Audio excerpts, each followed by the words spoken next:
Yo les boys, les gars, on est le 30 mai 2026. J'ai réalisé mon lock-in pendant un mois, ok, officiellement. La sèche a plus ou moins commencé, je me suis mis en déficit, j'ai fait moins 50 grammes de glucides, donc moins 200 cal. Je suis parti de...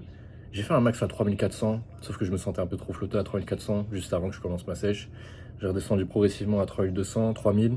Là, on est à 2800, 350 grammes de glucides, environ entre 85 et 90 grammes de lipides, 160, 170 grammes de prod. Sauf qu'aujourd'hui, on se fait plaisir, ok? Aujourd'hui, on se fait plaisir. Hummus, des frites, et on a un shawarma juste là. Donc c'est vraiment cool. Attendez, la lumière est niquée ici. Donc là, je suis en train de dégommer ça. Et franchement, les frites sont pas mal. D'habitude, je suis pas trop frites. Vraiment, c'est exceptionnel. Là, on va goûter la pièce maîtresse, bœuf. On va goûter seul.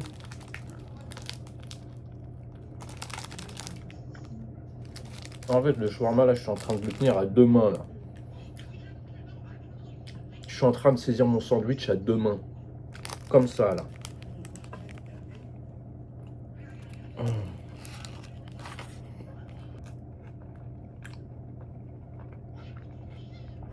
C'est un film de boule. Non, c'est parfait. Ouais, l'équipe, on est le jour d'après. J'ai fait quelques steps. J'ai aussi acheté un nouveau trépied. Sachant que de base, j'ai ce trépied de la même marque, Jolby, qui de base fonctionne très bien. Il n'est pas cassé ou quoi que ce soit. C'est juste que, je sais pas si vous voyez, là, il y a une vis sur le côté. Et normalement, il devait avoir la même vis ici, là, en bas. Donc ça, c'est pour l'axe X, ça, c'est pour l'axe Y. Et j'ai tout simplement perdu une des deux vis. Ce qui fait que je ne peux pas utiliser ce trépied.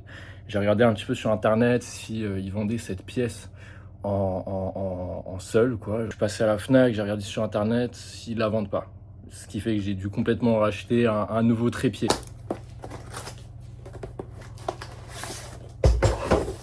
Sympa. Ça. Merde. Ok, donc c'est une poignée comme ça. Ok, ça se resserre comme ça. Ça c'est pourquoi. Ok, appareil. Donc ça c'est pour mettre en dessous de la cam. Bon, et là il y a le petit cache en noir. Donc là vous avez la vis. Bon, je l'ai déjà de l'ancien trépied, donc ça c'est cool, je l'ai en double. Je pourrais le foutre directement sur le support smartphone. Donc j'aime beaucoup la marque Jolby, je trouve que c'est très quali. C'est un peu cher parce que c'est les gars, genre si vous trouvez un trépied pour moins cher, prenez le trépied moins cher, droit, voilà. Et là ici avec la boule on sécurise comme ça pour que ça bouge pas et que ça soit solide. Putain, on va pouvoir régler la séance en bien cette fois-ci avec des plans un peu meilleurs que la dernière fois. Et puis voilà, je vais pas aller m'entraîner aujourd'hui les gars, je vous mens pas. J'ai pas spécialement de temps parce que je dois bosser sur des designs. Attendez, je vais mettre un jog au moins et vous montrer un peu ça. Ce qu'il faut savoir les gars, là je fais exprès parce qu'on voit pas trop, mais je fais absolument toutes les designs, toutes les coupes. Genre là on a l'ancien fossoyeuse, on a le truc du tank top juste ici là. Ok. Et la conception de design, c'est pas un truc dont je parle énormément. C'est pas non plus le truc le plus facile à faire, le plus simple à apprendre non plus et à gérer. En tout cas, j'y prends énormément de plaisir. Je prends énormément de plaisir à faire des designs, faire du graphisme, travailler sur des nouveaux vêtements, travailler des coupes, réessayer plusieurs vêtements, trouver différents fournisseurs. Parce que là, bon, comme je vous l'ai dit, je change de fournisseur. Je vais plus travailler avec un spécifiquement l'ancien. Donc c'est pour ça que, je sais pas si vous vous en rappelez, mais les anciens drops, l'ange déchu, les anciens débardeurs fossoyeuses. Là, mon drop, littéralement mon premier drop crypt qui a eu 4 mois, presque 5 mois de retard, c'était des fournisseurs qui certes étaient très quali et je travaillais avec eux depuis longtemps, sauf qu'à chaque fois les gars j'ai eu du retard avec ces personnes-là, enfin avec ces fournisseurs-là. Donc moi je suis pas du tout dans l'optique à présent de faire 2 drops par an comme avant. Là je gère une marque, il faut que je propose des vêtements, il faut que je propose un stock durable pour que les gens aient accès aux vêtements, pas que ce soit sold out genre un mois, 2 mois. Genre j'ai eu des drops qui ont sold out en en même pas une semaine, même pas 3 jours. Donc là, c'est pas du tout le même gabarit de demande et de production à faire. C'est complètement différent de gérer une marque, maintenant que c'est une marque, quoi, c'est une société, que faire mon propre merch en tant que Saxful Star. Déjà, entreprendre en France, les gars, si vous avez 0 plateforme de base, si vous êtes inconnu et que vous voulez vous lancer dans les saps, ne le faites pas. Voilà, si vous voulez faire de l'argent et vous voulez vous lancer dans les saps et vous voulez voilà, faire la mala, oubliez, hein, surtout si vous êtes en France. Faire des saps, c'est le business model qui est pour le coup vraiment pas rentable à ce point. Mais pourquoi est-ce que je le fais? Bah parce que j'aime faire des vêtements, j'aime faire des designs et je fais du contenu et les gens aiment ce que je fais. Donc pour moi, c'est cohérent et ça me suffit amplement comme ça. Et ça me suffit aussi de gagner ce que je gagne là actuellement, même si c'est pas voilà, de la vente de formation, je ne sais quoi, qui est beaucoup plus rentable. Mais les gars, si vous voulez vous lancer dans les vêtements, déjà, ayez des gens qui vont acheter et qui vous voient, hein, et assurez-vous qu'ils sont nombreux, parce que sinon, produire des vêtements quali, c'est plutôt accessible, surtout si vous êtes quelqu'un de créatif et qui se donne à la tâche. Maintenant, si personne voit vos vêtements, bon, vous allez vendre à personne. Et si vous êtes en France, vous allez vous faire tuer le cul avec le climat fiscal et toutes les galères qu'on peut avoir quand on a une société en France. Les gars, honnêtement, si vous partez de rien, revoyez votre business model et revoyez votre loc parce que entreprendre en France, les gars, c'est un peu à perte. Je le dis, moi, en tant qu'influenceur qui a un nombre considérable de personnes qui me suivent et qui fait des vêtements là depuis maintenant 4 ans, je crois. Voire, ouais, 4 ans, plus de 4 ans et demi. Donc, ouais, les gars, faites gaffe à vous. Si vous voulez vous lancer dans les saps, faites-le vraiment par passion. Vous n'êtes même pas obligé d'apprendre le graphisme comme moi ou comme quelqu'un d'autre qui fait ses propres saps. Genre, vous pouvez déléguer ça. Juste le fait de faire un concept de vêtement, avoir l'idée et de le réaliser, si vraiment ça vous fait bander tout ça, et juste de créer des vêtements et l'idée que des gens vont porter vos vêtements, ça devrait suffire en lui-même. C'est oublier de gagner des millions d'euros en vendant des vêtements. Enfin ça, si c'est le cas, je vous le souhaite, hein, honnêtement à tout le monde. C'est cool, hein. On crache absolument pas sur l'argent ici. Le truc, c'est que si vous faites uniquement ça pour l'argent, ça va se voir. Vous allez y voir zéro intérêt. Il y a plein d'autres business models qui sont orientés argent, qui vont être beaucoup plus adaptés pour vous. Et peut-être que les saps, bah, c'est pas trop fait pour vous. Donc voilà. Ouais, je viens de me réveiller. Tous les matins, dès que je me réveille à jeun, là en ce moment, c'est vacuum. 5 séries d'environ 5 secondes de vacuum pour que la taille, je vous montre pas parce que je suis tout nu, pour que la taille s'affine. Ça, tous les jours, c'est un super moyen pour garder votre taille bien serrée, bien affinée, l'affiner encore plus. Ça a été prouvé, enfin, plein de bodybuilders font ça avant un show, plein de gens même qui veulent sécher, perdre du poids et donner l'illusion d'avoir... Enfin, c'est même pas une illusion, c'est vraiment ça affine votre taille, vos côtes, elles se resserrent comme ça parce que vous aspirez... Voilà quoi. Donc moi je fais 5 séries parce que c'est vraiment utile. J'ai déjà une taille fine, mais enfin, on max les stats ici. Il y a un truc qui arrive très souvent et qui est en train de m'arriver là tout de suite, c'est être découragé lorsque il y a des tâches à effectuer. Comme là, je dois aller à la salle, je dois filmer ma séance, je dois faire certains exos qui me font un peu chier, même si c'est push, même si c'est une de mes séances préférées, il reste quand même des exos dans la séance push qui me font pas forcément super plaisir sur le moment à les faire. Et ce que j'ai remarqué, c'est que j'ai tendance, lorsque je dois faire un truc où je me sens comme ça, où je suis un peu découragé, j'aime bien trouver un autre truc à faire pour me distraire. Donc soit c'est du scroll, soit c'est, je sais pas moi, ouais, du scroll en général. C'est un des... En fait, c'est assez unique comme divertissement parce que c'est le moins d'efforts fournis avec le plus de retours d'informations et de stimulus possibles qui existent là à l'heure actuelle, je trouve. On est complètement passif et on a juste à swipe comme ça. C'est un peu du gambling, genre c'est un peu du jeu d'argent, les slot machines là qu'il y a au casino. C'est un peu ce délire-là, sauf que bah le bénéfice c'est que vous avez juste pas d'argent à mettre dedans pour avoir un résultat. Mais vous avez du temps et ça c'est plus valable que l'argent, mais on s'en rend pas forcément compte. Bref, ce que je voulais dire c'est que hormis le scroll, J'ai essayé de faire autre chose lorsque j'étais confronté à, à des tâches de la pratique de la musculation, comme là, aller à la salle et faire des exos type incliné. Non, incliné, j'aime bien, mais type, je sais pas moi, RDL. Genre là, si je fais chaîne post et que je me dis putain, il faut que je fasse du RDL, j'ai envie de me tirer une balle. Élévation latérale, honnêtement, les gars, ça me fait chier à faire comme exo quand même. Je vais pas me mentir, élévation latérale, le pump est insane après l'avoir fait, mais élévation latérale en tant que telle, ça me fait chier de les faire. Surtout la période où l'année dernière, je devais reprendre goût à la muscu, ce qui me fait après m'être chargé, parce que pas revenir à la normale, enfin, ça prend un certain temps avant de s'y habituer. Les tâches nécessaires mais un peu redondantes de la muscu, bah, c'est ça qui me faisait chier. Ce qui fait que j'avais pas de programme fixe, j'allais à la salle au feeling, je faisais pas les jambes.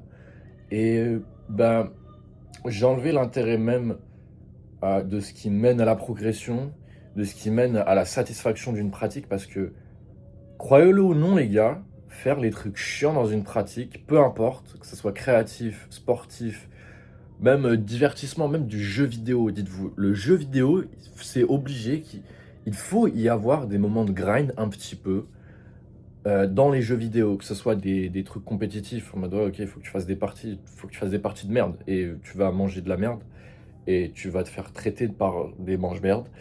Mais ça fait partie du processus de te renforcer, de devenir meilleur à tous les jours, toutes les semaines, machin. La salle, pareil. Gros, les premières années en musculation, c'est un rituel d'humiliation, la salle. T'imagines, t'es au lycée, t'es tout skinny ou t'es un gros porc, et ça sait que tu commences à t'inscrire à la salle et à faire de la muscu, mais tout le monde va se moquer de toi. Et il faudra que tu tankes ça les premiers mois, même la première année, même parfois. Et aller à la salle, mais putain, mais tu soulèves 6 kilos par bras. Moi, je l'avais déjà dit, mais j'étais resté bloqué. Première fois que je fais du bench, j'étais resté bloqué avec la barre à vide en bas, comme ça. Donc, ouais, non, t'es obligé de passer par ces phases-là. C'est pas la phase un peu chiante. Bon, après, elle s'améliore, mais ça devient juste ennuyant. En fait, si vous souhaitez retirer l'ennui de chaque discipline où devez ou vous voulez devenir meilleur, créatif, encore une fois, créatif, jeux vidéo, divertissement, musculation, bah, vous allez nulle part. Parce que c'est littéralement l'aspect le plus important, je trouve, qui existe dans une pratique. C'est les trucs ennuyants et savoir les faire.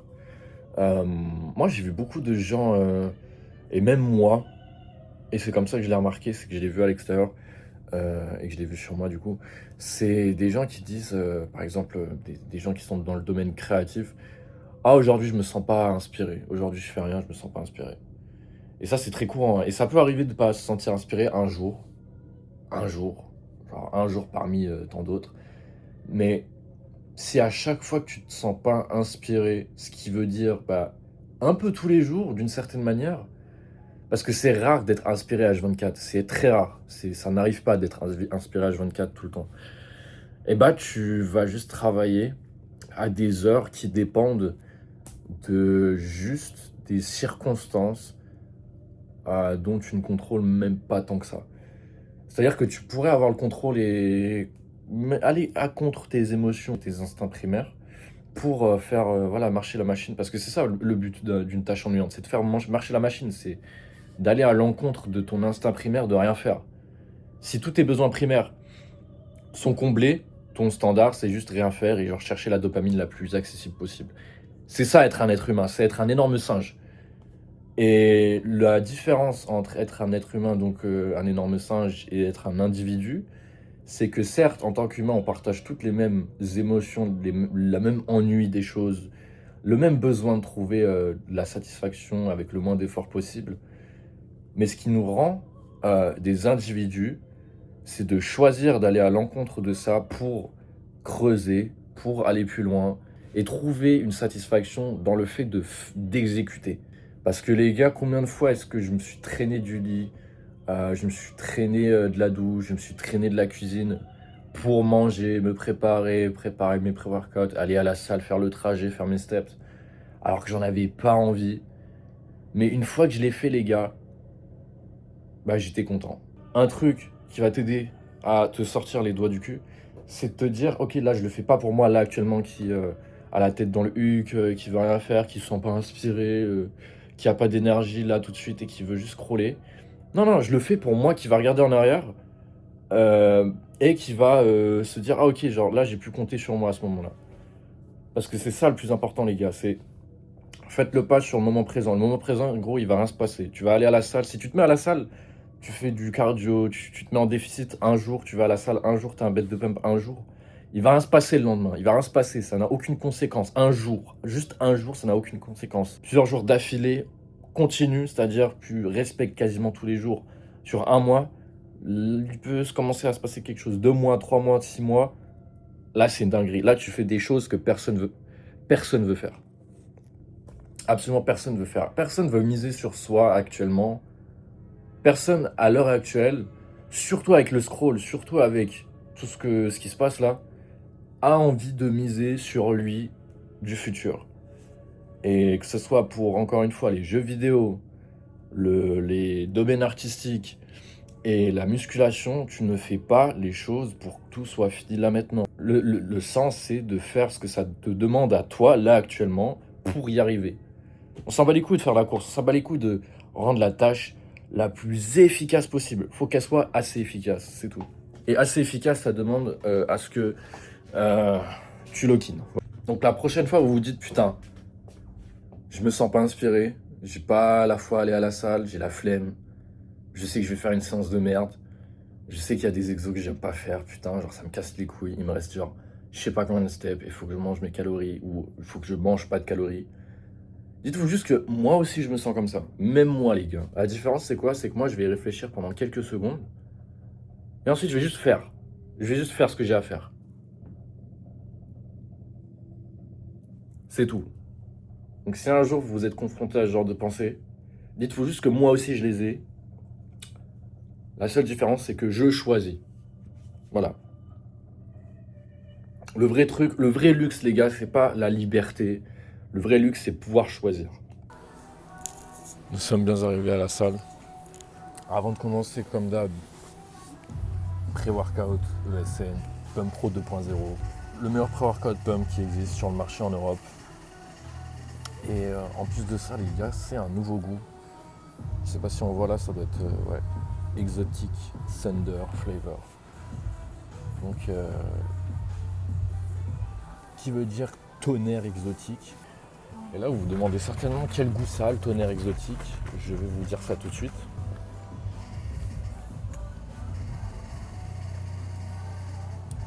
Ça a le goût de ananas, mangue et un peu de Red Bull. Ouais, ananas, mangue. Hein. Perso, je trouve que ça a le goût d'ananas, mangue. C'est vraiment banger. C'est pas aussi bon que le strawberry kiwi. Mais c'est un bon deuxième en termes de goût ESN, Pump Pro.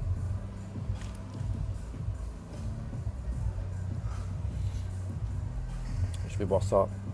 J'attends un peu que ça fasse effet. Et puis go push.